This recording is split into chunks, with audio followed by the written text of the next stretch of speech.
1.5 gallon of mineral water tomorrow.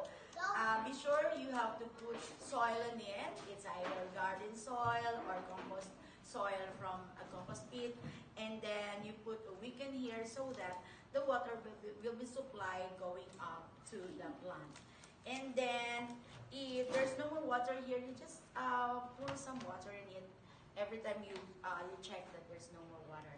And this one, we prepared this already for 2 weeks. And then this is ready to transplant. We'll just be giving the seedlings tomorrow on you, and then you're going to take care of it. Of course, you have to expose it to the sun.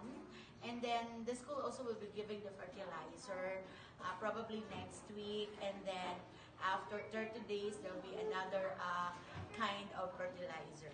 Whoever will make it so healthy will be given an award in the 4th quarter. Actually, we just want this to be their project, or to take care of it, so that they will realize that where this rice coming from, especially that the kids are from Manila, they will realize that galing pala ang pagkain nila sa isang puno ng ganito. That's all. Thank you.